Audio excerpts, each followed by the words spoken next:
Gracias al Señor por lo que hace, por todo este tiempo que nos ha ayudado, que nos ha sostenido. Y la clase pasada quedábamos en el perfil de Salomón. Estamos viendo el perfil de Salomón y algo que es muy importante para nosotros es recordar que del 1 al 5 de Primero de Reyes hemos visto cómo Salomón hizo un pacto, juzga sabiamente, pide sabiduría y muchas cosas más que hizo en Egipto, que ya lo vimos, pero hoy nos concierne, nos corresponde ver la construcción del templo. Y realmente en Primero de Reyes, capítulo 6 del 1 hasta el 7, donde termina, vamos a ver la construcción del templo. Pero no podemos desligar el templo del tabernáculo. No podemos desligarlo.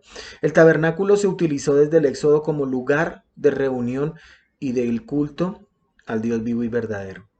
Era una especie de templo que podía armarse y desarmarse para poder ser transportado. Fue construido, estamos hablando del tabernáculo, según especificaciones muy precisas. Nosotros la vimos allí en Éxodo capítulo 25. Moisés recibió la orden de hacer una tienda, una morada, un recinto que nosotros llamamos tabernáculo, conforme a un modelo o al único modelo que Dios le mostró. Y la sagrada morada de Dios es el centro del culto hebreo. Este sitio encierra muchas cosas, pero algo que hemos aprendido es que las tres cosas más importantes del templo son reunión, revelación y propiciación. Dios es el supremo gobernante de la nación hebrea y en el lugar santísimo del tabernáculo aparecía de forma visible la gloria, el símbolo de su presencia única y santa. Eso también lo vimos allí en Éxodo capítulo 25. En Éxodo 25 vimos la construcción del tabernáculo conforme al diseño que Dios le reveló a Moisés en el monte Sinaí. Realmente si nosotros vemos el paralelo entre el Antiguo Testamento y el Nuevo Testamento, que es lo que hace la teología bíblica, en Hebreos capítulo 8 versículo 5 nos dice así, los cuales, hablando de la totalidad, dice, sirven a lo que es copia y sombra de las cosas celestiales, tal como Moisés fue advertido por Dios cuando estaba a punto de erigir el tabernáculo, pues dice él, mira, haz todas las cosas conforme al modelo que te fue mostrado en el monte. Se necesitaron aproximadamente 6 meses, ojo, 6 meses para construir el tabernáculo. Eso lo leemos allí en Éxodo 19. El tabernáculo era una tienda rectangular o cuadrangular, o sea que tiene forma de cuatro ángulos, de 30 codos de largo, de 10 codos de ancho y de 10 codos de alto. Estamos hablando de aproximadamente 30 codos, 14 metros, 10 codos son 4,5 metros, tanto su ancho como su alto. Las dimensiones no figuran con exactitud en los registros del Éxodo, pero las calculamos sobre los detalles que se dan de las cortinas y las tablas que se usaron en las paredes del tabernáculo. Desde los tiempos del Éxodo del pueblo judío, el arca estuvo oculta en el tabernáculo de Hebrón y fue finalmente llevada al tabernáculo de Jerusalén por el rey David. Según lo leímos en el Antiguo Testamento, las murallas de Jericó se derrumbaron al pasar los judíos ante ellas con el arca. La presencia misma de Jehová se hacía visible mediante la columna de humo que salía del tabernáculo. Es algo que nosotros nunca vamos a desligar, jamás lo vamos a hacer, tabernáculo, templo. Es muy importante que nosotros lo entendamos. ¿Cuál es la importancia para nosotros como cristianos? Y siempre lo vamos a decir, la enseñanza está basada en Cristo. Dice Juan capítulo 1 versículo 14 y quiero leerla en dos versiones. Dice Juan 1:14, la palabra se hizo carne, puso su tienda entre nosotros y hemos visto su gloria, la gloria que recibe del Padre el Hijo único, en él todo era don amoroso y verdad. Esto lo dice la Biblia de las Américas, pero mire cómo lo dice la versión Castilian o Castilian. Y la palabra se hizo carne y puso su morada entre nosotros. Nosotros vimos su gloria, gloria como de Hijo único que viene del Padre, lleno de gracia y de verdad. Aquel verbo fue hecho carne, porque Él es el importante. Él es el único importante. Por eso la importancia del tabernáculo y del templo. Salomón, tienes una obra enorme que hacer. Y nosotros, igual. Vamos a orar. Padre nuestro, que estás en el cielo, te damos gracias, Señor, por tu amor, tu misericordia y tu bondad. Gracias, mi buen Dios. Gracias porque de ti viene la sabiduría y el conocimiento. Señor, escrito está, y seremos todos enseñados por Dios. Enséñanos en esta noche y permite que esta mente finita, Señor, eh, entienda la grandeza de tu majestad. Voz de Dios, nunca voz de hombre. Pues en el nombre de Jesús clamamos a ti. Gracias, Señor. Amén. Entonces vamos al capítulo 6. Por favor, acompáñenme en un momentico al capítulo 6 de Primero de Reyes. Vamos a estar allí. La meta hoy es, si Dios lo permite, poder avanzar lo más que se pueda con la construcción del templo. Dice la palabra de Dios en Primero de Reyes capítulo 6 versículo 1. Primero de Reyes 6, 1. Dice así: sucedió que en el año 480, después que los hijos de Israel salieron de la tierra de Egipto, en el cuarto año del reinado de Salomón sobre Israel, en el mes de Sif, que es el segundo mes, comenzó, palabra clave, comenzó él a edificar la casa. Tenemos que tener en cuenta que este capítulo da el relato de la construcción del templo, para el cual se hicieron preparativos antes y comienza con el tiempo de su construcción. Da las dimensiones de la misma y el pórtico. Si nosotros miramos en el versículo 2, nos muestra eso. La casa que el rey Salomón edificó para el Señor tenía 60 codos de largo, 20 codos de ancho y 30 codos de alto. Nos da las dimensiones que nosotros necesitamos.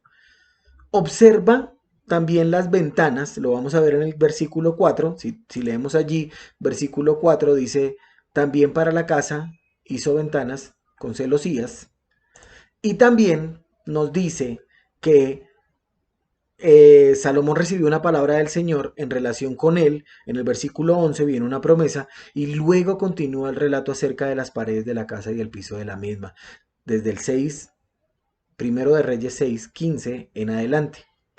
Luego nos habla del arca del pacto del Señor, los querubines en el versículo 19, las puertas y el trabajo de ellos, versículos 31, y el capítulo concluye con la observación del momento en que se inició, 6:37. La imagen de esta construcción empieza con la información del tiempo de la construcción, versículo 1, y sigue con la construcción, que esto es muy importante, que del 2 al 10 vamos a ver la descripción de la forma y el tamaño del templo. Entonces, el 1 nos muestra el tiempo. Del 2 al 10 vamos a ver la forma y el tamaño. Y del 11 al 13 vamos a ver que Dios añade una promesa mientras que se realiza la construcción.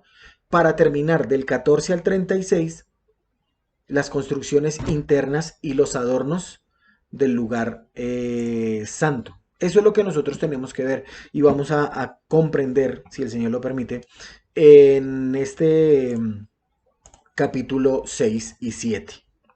La descripción del templo en los capítulos 6 y 7 es tomada evidentemente de documentos actuales de la época en que todo esto está sucediendo. Es probable que en esta sección haya muchos pocos elementos agregados posteriormente. Fue lo que sucedió, fue lo que vio, fue lo que estaba ahí. Es necesario saber que el pueblo de Israel no tenía mucho conocimiento de lo que era un templo. Los más viejos quizás recordaban algo del antiguo tabernáculo, aunque el templo era mucho más largo. En el templo de Salomón, la gente adoraba de pie, en sus atrios. Entrad por sus puertas con acción de gracias, y a sus atrios con alabanza, nos dice el Salmo 100. De modo que tenemos un templo dedicado al único Dios vivo y verdadero. Recordemos que este templo será construido o fue construido sobre una roca, sobre un cerro conocido como el Monte Moria, en donde muchos años antes Abraham había ofrecido a su hijo Isaac, allí en Génesis capítulo 22. Es necesario que el templo incluyera todos los edificios sagrados, santificado por la especial presencia de Dios y dedicado a su culto. El templo se dividía principalmente en tres partes. El atrio o el lugar de entrada, que lo rodeaban pórticos y sostenido por columnas adornadas. Número 2. El lugar santo y el lugar santísimo. Estaban divididos por una gruesa y pesada cortina. El lugar santísimo no tenía ventanas ni entraba luz. Siempre estaba iluminado por la Shekinah. ¿Se acuerdan la Shekinah, la presencia de Dios? Y número 3, otros edificios estaban pegados a los lados del atrio, que lo vamos a ver. Estos edificios de 3 pisos estaban divididos en 30 cuartos pequeños. Allí estaban, entre otras cosas, las habitaciones de los sacerdotes, los depósitos para las cosas del culto. Entonces, templo realmente en la Biblia significa el lugar central de adoración. Pero ojo, por eso en el versículo 11 y 13 vamos a ver cómo el Señor le dice que más importante que el templo es la obediencia. Dentro del lugar santísimo se colocaron en su debido orden el arca del pacto, los querubines.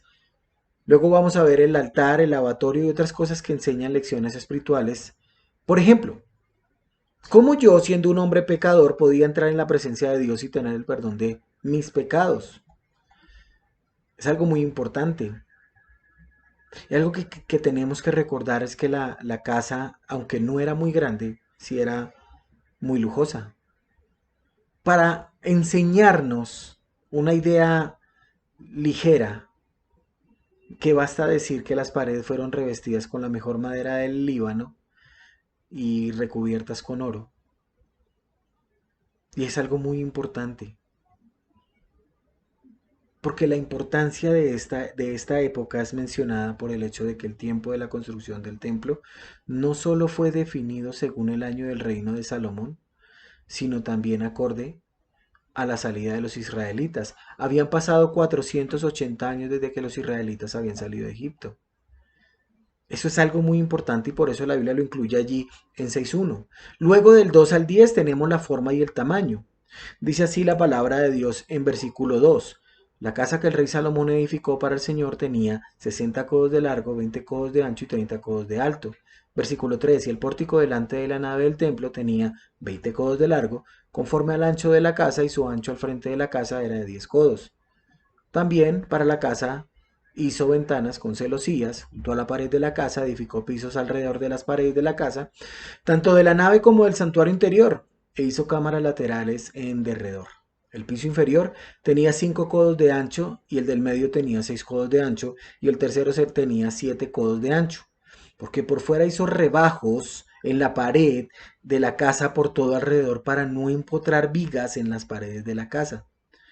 La casa, mientras se edificaba, se construía de piedras preparadas en la cantera, y no se oyó martillo ni hacha ni ningún instrumento de hierro en la casa mientras las construías. La entrada a la cámara lateral inferior estaba al lado derecho de la casa y se subía por una escalera de caracol al piso del medio y del medio al tercero. Edificó pues la casa y la terminó y cubrió la casa con vigas y tabla de cedro.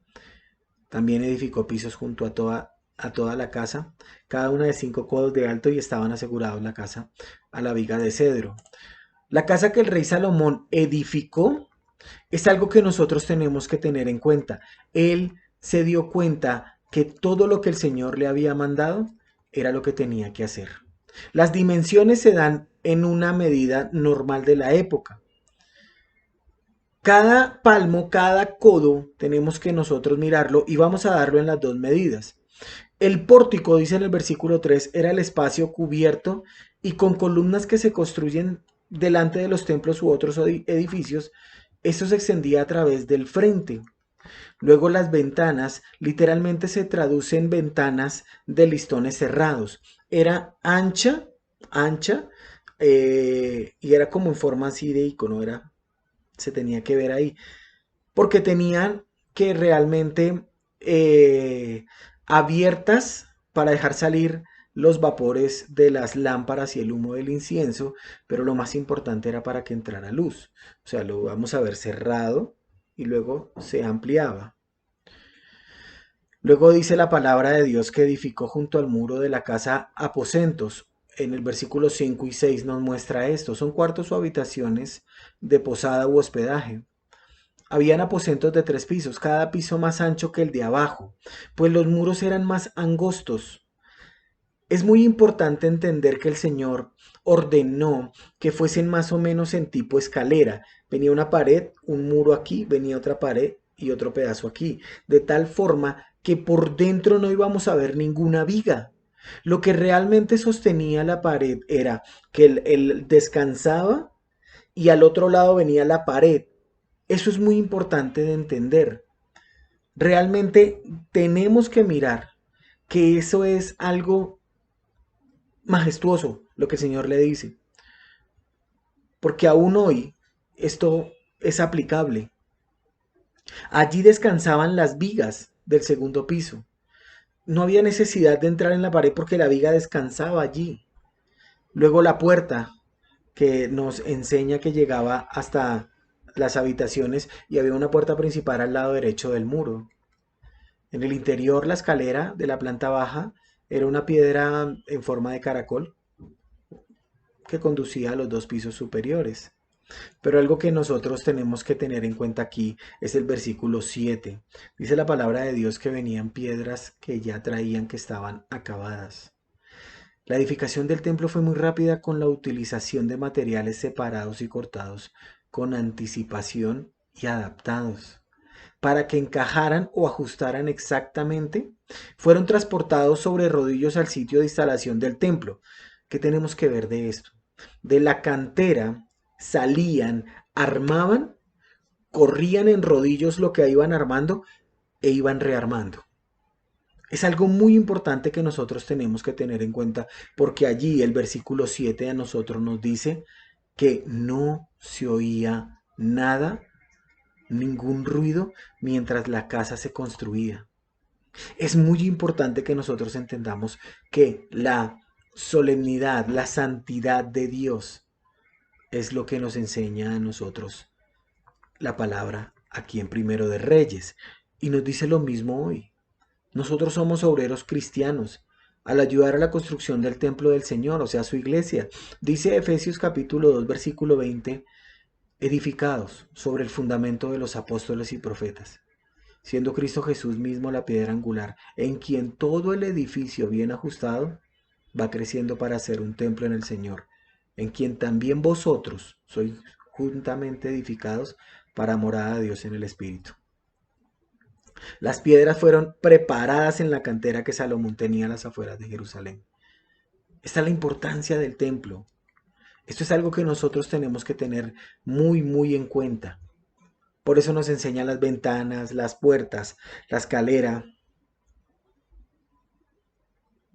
Mira lo que dice, versículos 9 y 10, labró pues la casa. El templo mismo aquí se distingue de las habitaciones o los recintos unidos a él. Dice, el templo era de cedro. Y mira la promesa que Dios le da a Salomón en el versículo 11 y 13. Y esta es la importancia real del templo. Dice así la palabra del Señor en el 11.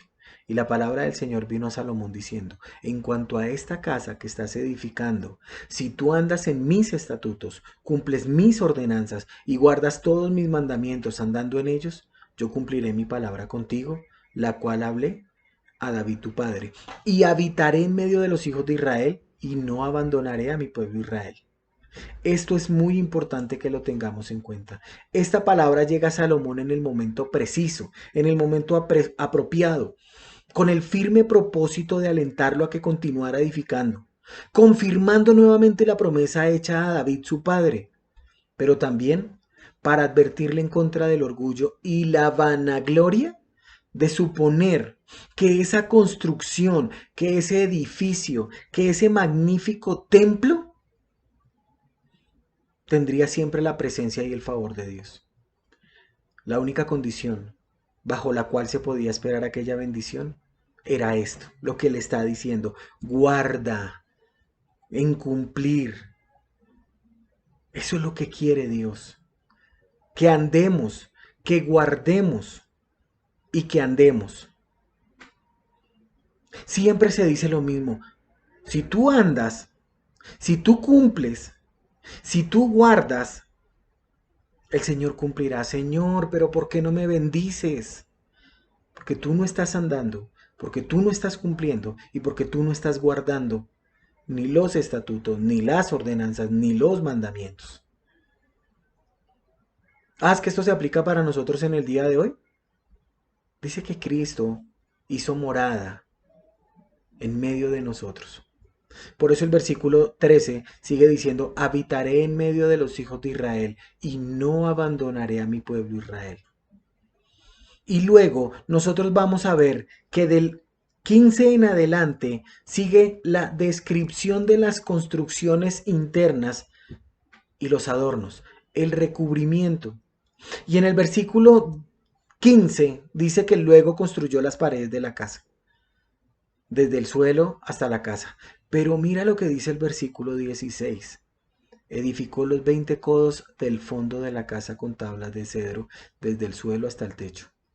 Así le edificó el santuario interior, o sea, el lugar santísimo. La estructura tiene 60. 40 dejó para el lugar santo, 20 para el lugar santísimo. El lugar santísimo medía 20 por 20 por 20. El lugar santo medía 40 por 20 por 30 por 20. Porque el lugar santísimo era la parte donde el Señor, el lugar sagrado, el separado, lo separaban unas láminas o placas de cedro. Era un cubo perfecto y era la parte más sagrada del templo. La casa, dice el versículo 17. Versículo 17 dice, la casa, es decir, la nave delante del santuario interior, tenía 40 codos de largo, esto es, el lugar santo. Justo fuera del lugar santísimo, que medía 18 metros de longitud, 9 metros de anchura y 13.5 metros de altura. Allí estaba el altar del incienso, las mesas de oro, del pan, de la proposición y los candeleros de oro. El versículo 19 nos muestra a nosotros que entonces preparó el santuario interior dentro de la casa para colocar allí el arca del pacto. El arca del pacto. Lo importante realmente porque es el arca del pacto del Señor. Salomón no hizo una nueva arca.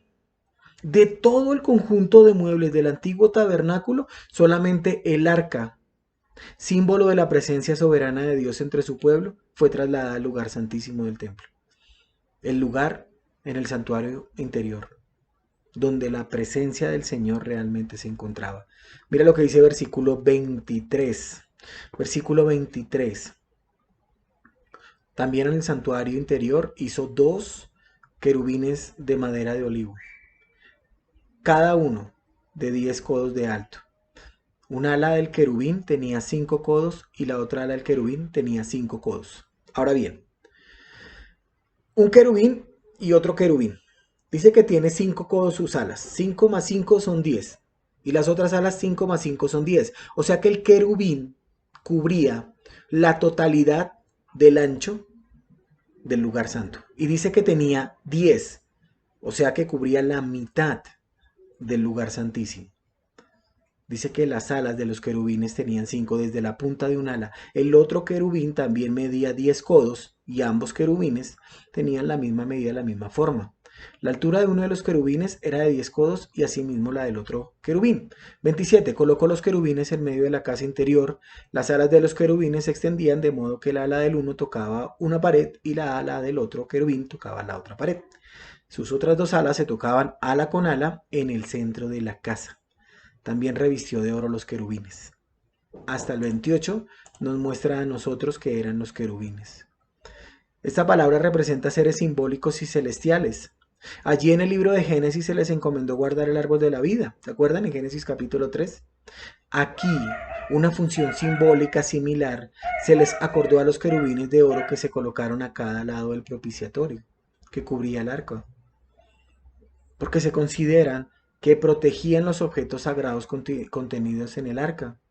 Se levantaban como guardianes a cada lado del arca y ofrecían con sus alas extendidas un fundamento o soporte visible para el trono invisible de Dios. Estas figuras forman parte de las lujosas decoraciones del templo. Y luego vamos al capítulo 6, versículo 31, donde nos muestra la entrada al santuario interior. Las puertas de madera de olivo, el dintel y los postes pentagonales. Dice que las dos puertas eran de madera. Ellas venían talladas con figuras de querubines, palmeras, flores abiertas, y también las revistió de oro. También dice en el 33 que la entrada de las naves, porque es que ellos tenían dos entradas, del patio al lugar santo y del lugar santo al lugar santísimo.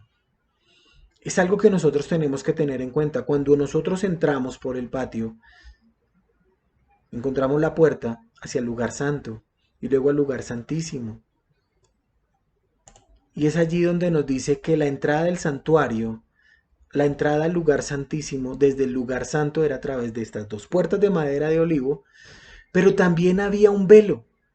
Aquí no se nos muestra el velo que los separaba. En segundo libro de Crónicas, capítulo 3, versículo 14, dice que hizo después el velo de violeta, púrpura, carmesí y lino fino, y también hizo bordar querubines en él. La puerta. ¿Quién dijo que era la puerta? Cristo lo dijo en Juan capítulo 10. Yo soy la puerta, el que por mí entrare será salvo. Por eso la importancia de estas dos puertas que ingresamos o que ingresaban desde el patio al lugar santo, del lugar santo al lugar santísimo, porque Cristo es la verdadera puerta.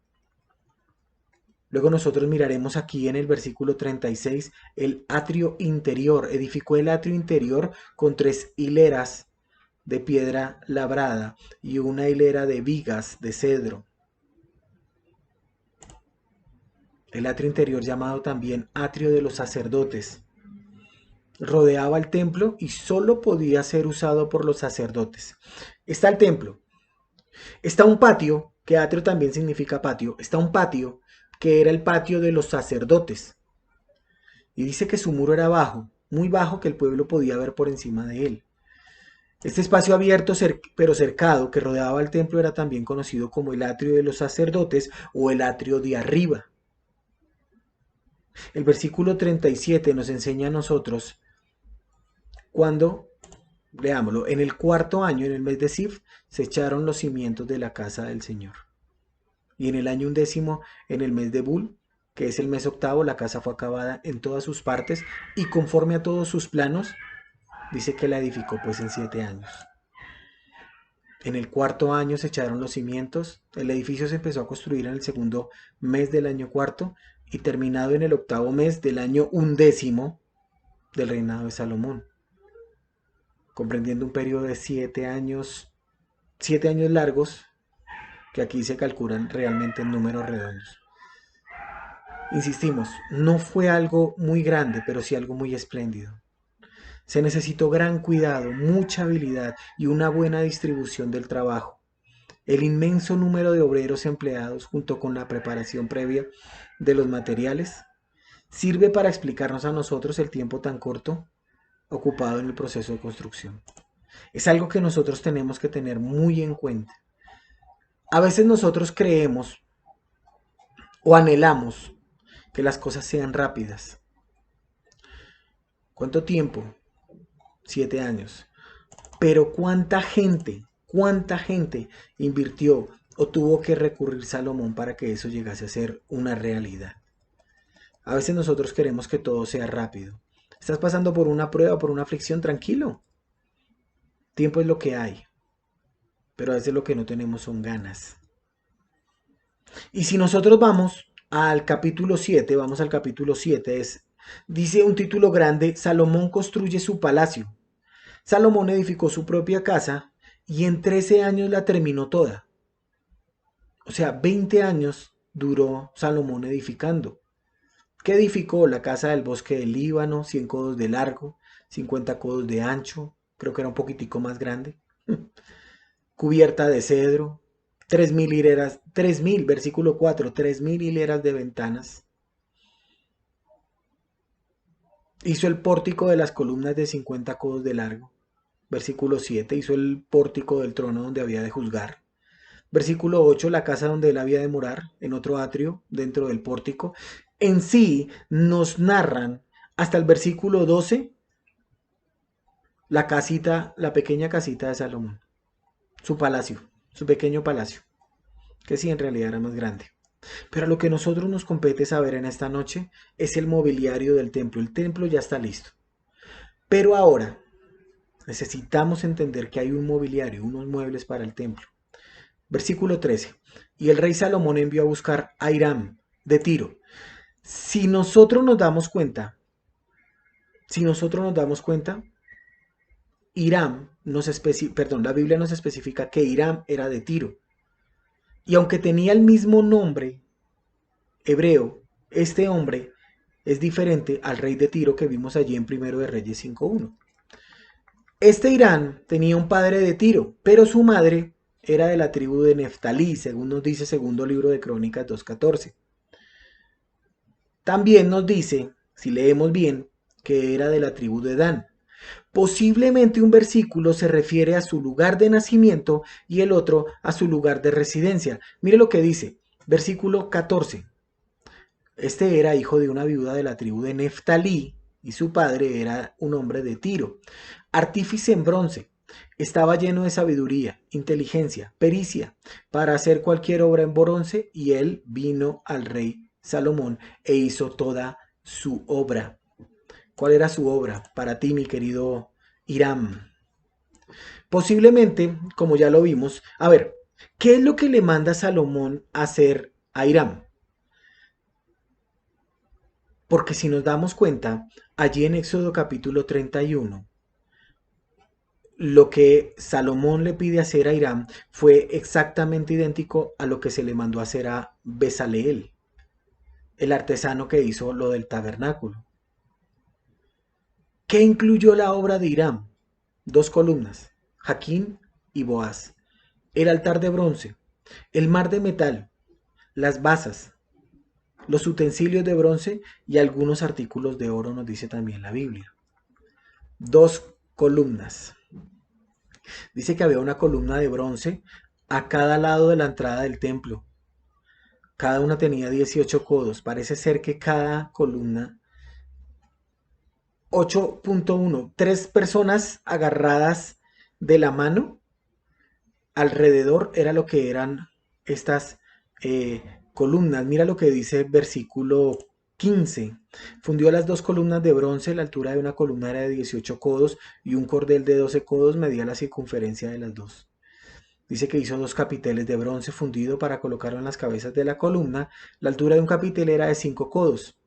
Había redes de obra de malla y trenzas de obra de cadenilla para los capiteles. Versículo 18 dice, así hizo las columnas y 2 hileras alrededor de la malla que cubrían los capiteles que estaban sobre las granadas y así hizo para el capitel. Y el versículo 21 nos dice, erigió pues las columnas en el pórtico de la nave, erigió la columna derecha y la llamó Jaquín, y erigió la columna izquierda y la llamó Boaz. Y aquí vienen muchas cosas.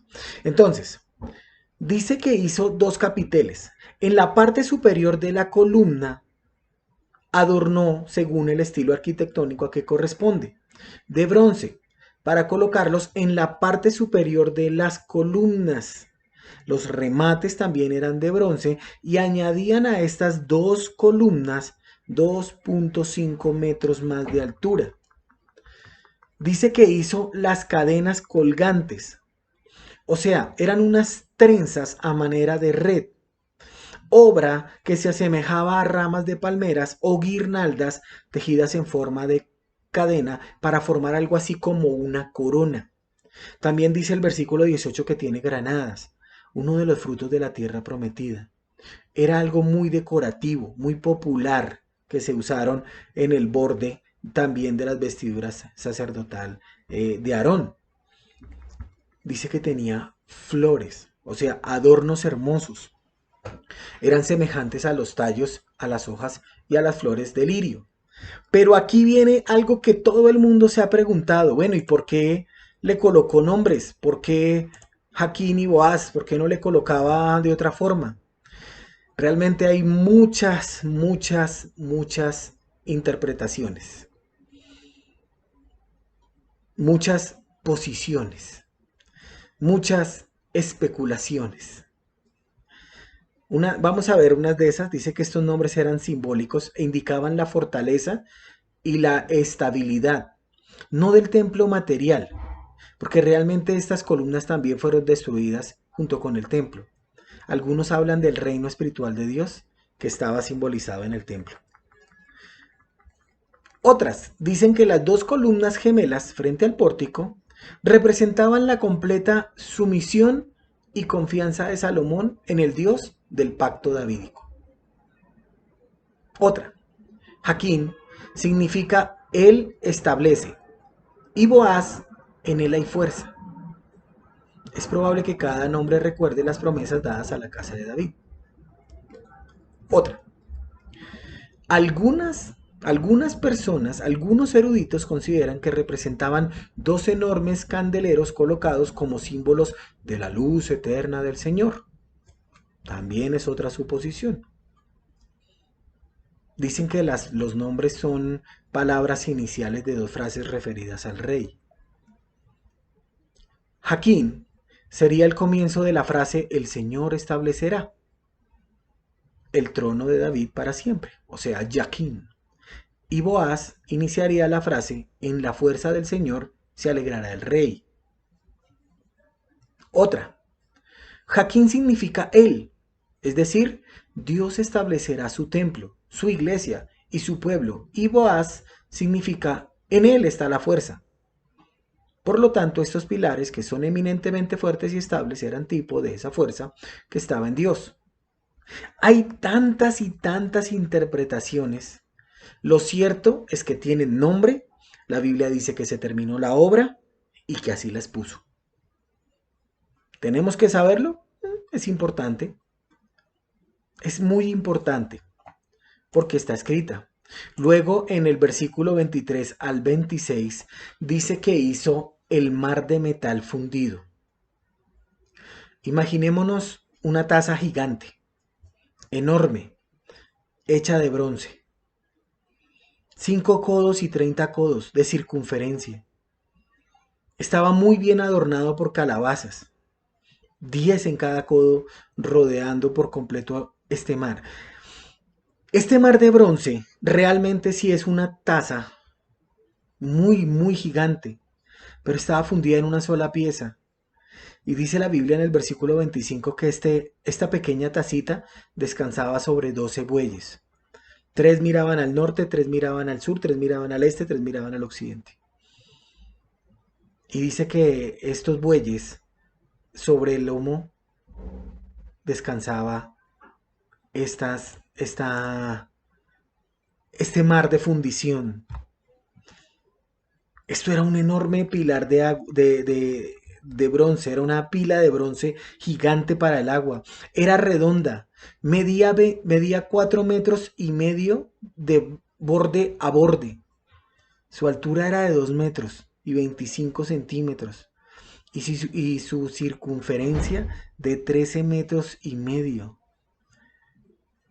Era un inmenso vaso semicircular donde cabían solamente 64.000 o, si lo llenamos más, 80.000 litros de agua. Con esas medidas, contando 3,5 pulgadas de espesor, no podía pesar menos de 25 a 38 toneladas. Todo en una sola pieza de fundición. Estos bueyes tienen que haber sido de tamaño bastante, bastante grandecito como para sostener esto tan enorme. Era algo grandísimo. 100 toneladas con agua y todo.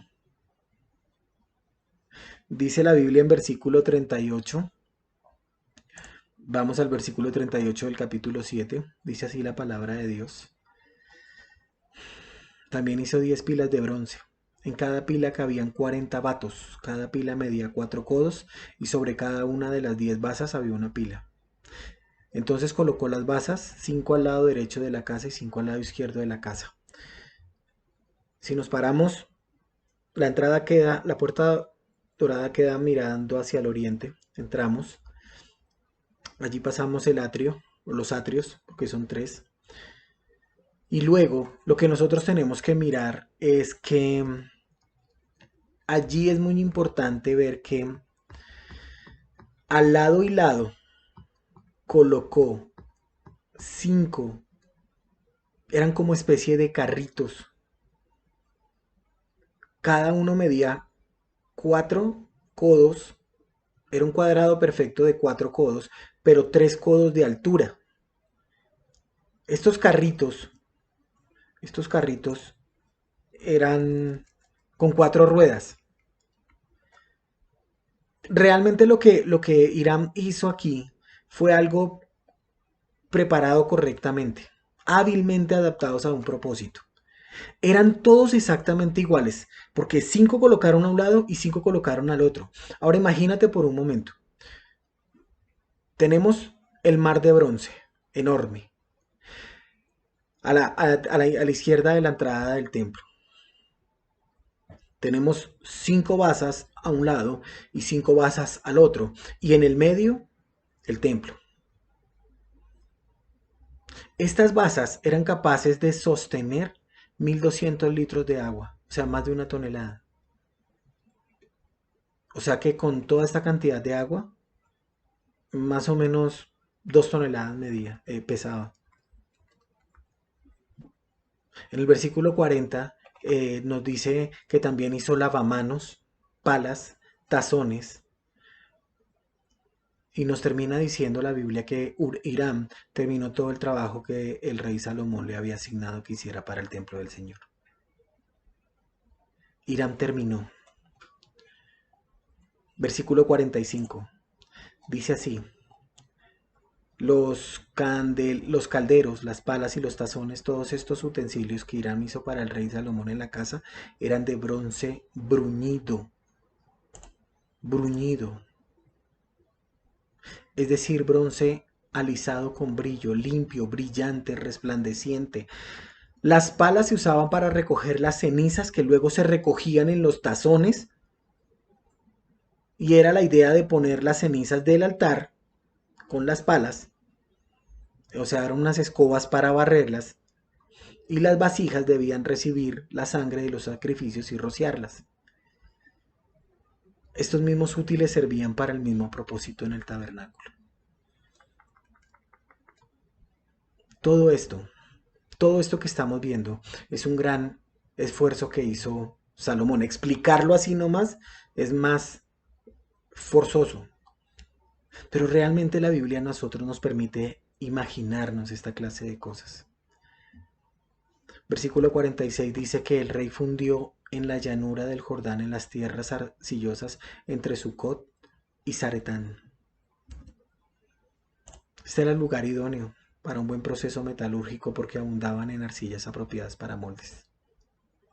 Luego, en el versículo 48 vamos a ver los enseres.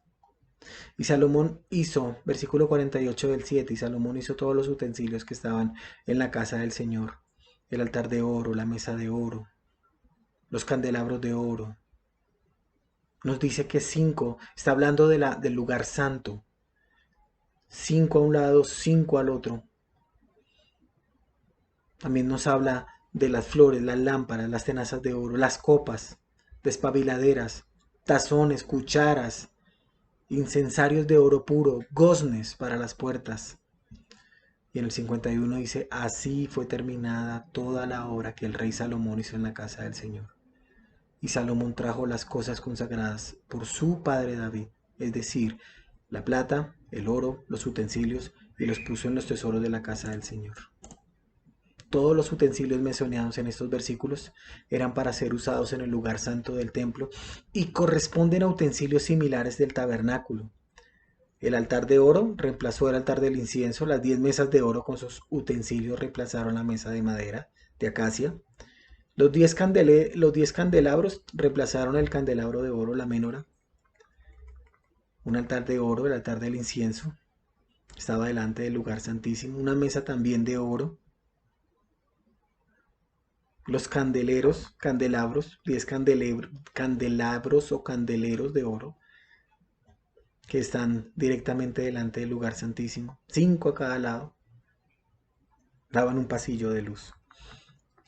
Pero ¿por qué nos tomamos el tiempo? Realmente el Nuevo Testamento no nos da tantas ilustraciones en cuanto al significado del templo como la da con respecto al tabernáculo. Algunos ven el tabernáculo como un cuadro de Cristo en su humildad en la tierra y el templo lo ven como un tipo de su presente ministerio en gloria, edificando ese templo sagrado de piedras vivas. O el tabernáculo representa nuestra vida como peregrinos, mientras que el templo representa nuestro reinado glorioso cuando Cristo vuelva. Realmente lo importante aquí es que nosotros, como dice 1 Pedro 2:4, somos piedras vivas. Dice, acercándoos a Él, piedra viva. Cristo es la piedra viva, desechada ciertamente por los hombres, mas para Dios escogida y preciosa. Vosotros también, como piedras vivas, sed edificados como casa espiritual y sacerdocio santo, con el propósito de ofrecer sacrificios espirituales aceptables a Dios por medio de Jesucristo. Qué feo, qué horrible que los judíos confiaran en la presencia de su templo en vez de confiar en las promesas del Señor.